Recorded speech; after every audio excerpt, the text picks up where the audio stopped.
बार नारद जी पृथ्वी पर घूमने के लिए आए, सब जगह भ्रमण किया, काशी गए, प्रयाग गए, अनेक अनेक तीर्थों में गए, लेकिन कहीं उनके मन को शांति और संतोष नहीं हुआ। फिर घूमते घूमते वो वृंदावन पधारे और वृंदावन में उन्होंने एक आश्चर्य देखा। उन्होंने देखा कि महाराज यमुना किनारे एक स्त्री बैठी हुई हैं, उनकी गोदी में 2 वृद्ध पुरुष लेटे हुए हैं, आसपास बहुत सारी स्त्रियां उनके खड़ी हुई हैं। नारद जी जब वहां से निकलने लगे, गुजरने लगे, तभी उस स्त्री ने जोर से आवाज दी, ओ भो भो साधो क्षणम तिष्ठा मच्चिंता मपिनाशय। अरे साधु रुको, अरे साधु रुको, ऐसे मुझे छोड़कर मत जाओ। मैं जानती हूं कि आपके दर्शनों से ही मनुष्य की सारी चिंताएं दूर हो जाती हैं। नारद जी रुके, उन्होंने पूछा, बोले आप कौन हो, अपना परिचय दो। तो उन्होंने बताया, मैं कोई और नहीं, मैं स्वयं भक्ति हूं, अहम भक्ति ख्यातो इमो मोए तनयो मतौ ज्ञान वैराग्य नामानो काली योगे न जड़चड़ो। बोले मैं स्वयं भक्ति हूं, ये मेरे दोनों पुत्र ज्ञान और वैराग्य हैं।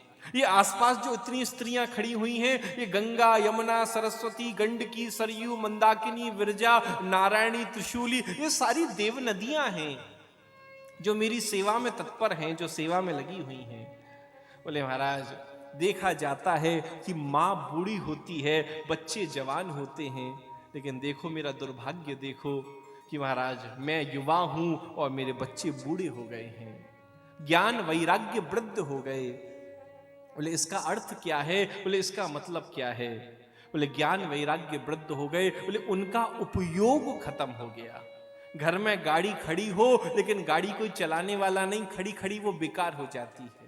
बोले ऐसे ही बोले महाराज ज्ञान है तो सही, उस ज्ञान का उपयोग करने वाले खत्म हो गए। वैराग्य है तो सही, लेकिन उसे अपने जीवन में उतारने वाले खत्म हो गए।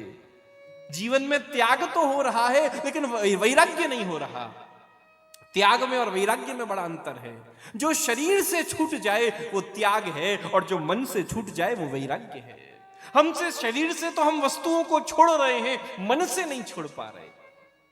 शरीर से तो गाड़ी छोड़ दी, हम गाड़ी में नहीं बैठते, मन में वो गाड़ी ही घूम रही है। हम गाड़ी में नहीं बैठते, हम गाड़ी में, मन में वो गाड़ी ही घूम रही है। शरीर से चीनी छोड़ दी, हम चीनी नहीं खाते, मन में वो चीनी ही घूम रही है। हर चौथे आदमी के सामने हम चीनी नहीं खाते, वो मन में वो चीनी का स्वाद लेते जा रहे।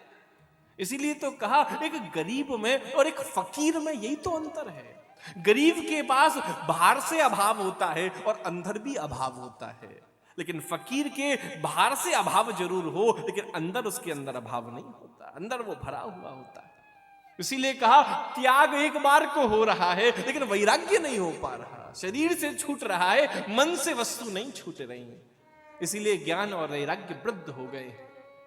नारद जी ने उपाय करने का प्रयास किया, वेदों आदि का पाठ किया, उससे वो थोड़े जागे तो सही लेकिन फिर मूर्छित होकर गिर गए। प्रयास कर रहे हैं तभी आकाशवाणी हुई, नारद जी बहुत अच्छा प्रयास है लेकिन इनके लिए कोई आप सत्कर्म करें, और सत्कर्म के विषय में आपको कोई संत बताएंगे, उससे ये जागृत हो पाएंगे। नारद जी घूमते हुए पहुंचे हैं बद्रिकाश्रम, और सनत कुमारों से उनकी मुलाकात हुई है, और सनत कुमारों से उन्होंने पूछा है कि ये सत्कर्म क्या है। तो उन्होंने कहा सत्कर्म सूचको नूनम ज्ञान यज्ञ स्मृतो बुधई। बोले कोई और नहीं, केवल और केवल भागवत की कथा ही सत्कर्म है। इसी से ज्ञान और वैराग्य जागृत हो जाएंगे। बड़ी अच्छी बात है। बोले इस कथा को कहाँ किया जाए, कैसे किया जाए? बोले भैया इस यहां से थोड़ा सा नीचे उतरा जाए तो आनंद नामक तट है, उस आनंद नामक तट पर इस कथा को करना चाहिए। और कथा क्या मुख्य महाराज वक्ता कौन हो, कौन कथा करे? तो नारद जी ने प्रार्थना करी कि भैया इस कथा को आप ही महाराज करें। सनत कुमार मन से चाहते ही थे कि उस कथा उनके माध्यम से वो कथा हो, और दिव्य रूप से देखते देखते नीचे उतरे हैं। आनंद नामक तट पर महाराज सारे सनत कुमार उपस्थित हुए हैं। नारद जी मुख्य यजमान के रूप में बैठे हुए हैं। अब भैया धीरे धीरे खबर फैलने लगी कि नारद जी मुख्य श्रोता, महाराज यजमान कथा करा रहे हैं, सनत कुमार कथा करने वाले हैं। अनेकों ऋषि चारों तरफ से आने लगे, बड़े बड़े राजर्षि, देवर्षि, सप्तर्षि महाराज सब कथा को सुनने के लिए आने लगे।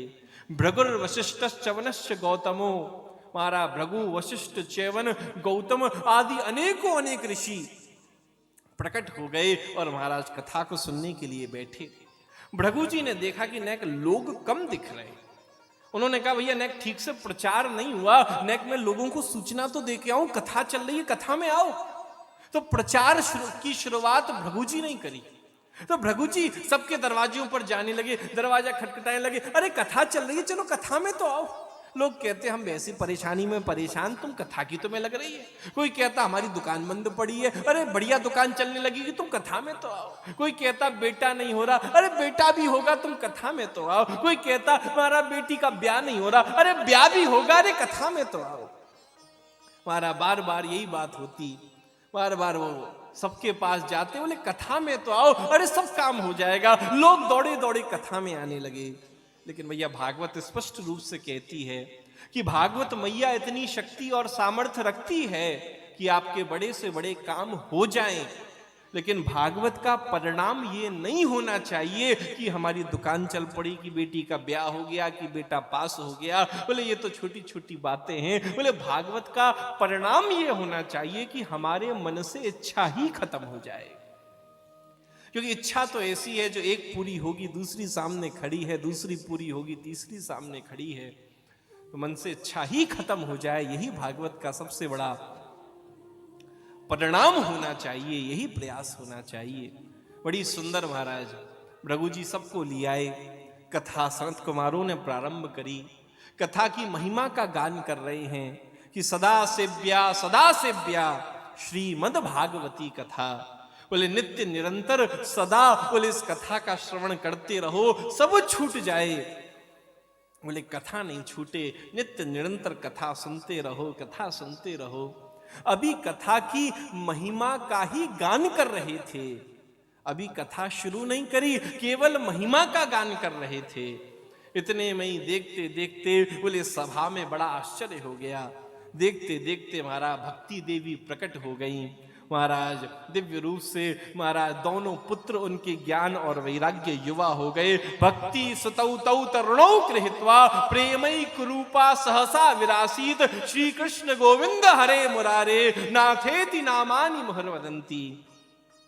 महाराज भक्ति देवी प्रकट हो गई हैं दिव्य रूप से। महाराज उनके प्रकट होते ही महाराज सबके आनंद की सीमा ना रही। महाराज जोर जोर से सब नाम संकीर्तन करने लगे। महाराज देखते देखते भक्ति सुतौ तौ तरुणौ गृहीत्वा महाराज सब अपने अपने स्थानों पर खड़े हो गए हैं। महाराज जहां भक्ति आ गई हो वहां आनंद कहां कम रह सकता है। देखते देखते सब संकीर्तन करने लगे हैं। महाराज सारे भक्त वहां पर उपस्थित हो गए। प्रहलादस्ताल धारी तरल गतितया चोद्धवा कंसुधारी वीणाधारी सुरर्षि स्वर कुशलतया राग कर्तार जुनूरभूत इंद्रोवादीन मृदंगम जय जय शुक्रा कीर्तने ते कुमारा यत्राग्रे भाववक्ता सरस रचनया व्यासपुत्रो बभूवा।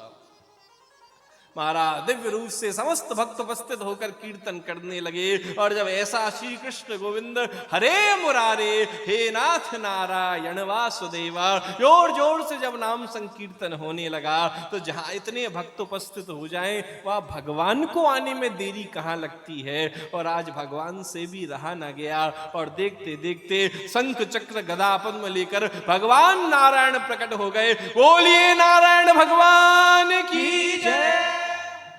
भगवान नारायण प्रकट हो गए हैं। सबके आनंद की सीमा ना रही। सबने चरणों में साष्टांग प्रणाम किया। भगवान बड़े प्रसन्न हैं। बोले मैं तुम सबसे बड़ा प्रसन्न हूं, कोई वरदान मांगो। भगवान खुद कह रहे हैं कुछ मांगो, लेकिन वहां ऐसी सबकी स्थिति हो गई, अपनी सारी कमियों को सब भूल गए। बोले सब किसी ने कुछ नहीं मांगा, एक ही बात मांगी। बोले देना चाहते हैं तो ऐसी कृपा करें कि बोले हमें बस ये वरदान दें कि पूरी पृथ्वी पर कहीं भी कथा क्यों ना हो रही हो, आप किसी ना किसी दिन किसी ना किसी रूप में आप जरूर महाराज कथा में आइएगा और श्रोता और वक्ता को आशीर्वाद देकर जाइएगा। भगवान ने आशीर्वाद दिया और दिव्य रूप से महाराज ठाकुर जी स्पष्ट रूप से कहते, मैं किसी ना किसी दिन किसी ना किसी रूप में जरूर आता हूं। जब भी हम कथा में बैठे तो हमारा खूब सावधान होकर सतर्क होकर बैठे, न जाने किस रूप में नारायण मिल जाएं, किस रूप में भगवान की कृपा हमारे ऊपर हो जाए। और यहाँ तो हम वृंदावन धाम में, जहाँ कण कण में ठाकुर जी विराजमान हैं, इस भूमि पर बैठे हुए हैं, तुम्हारा पूर्ण सावधान होकर हम उस कथा का श्रवण करें।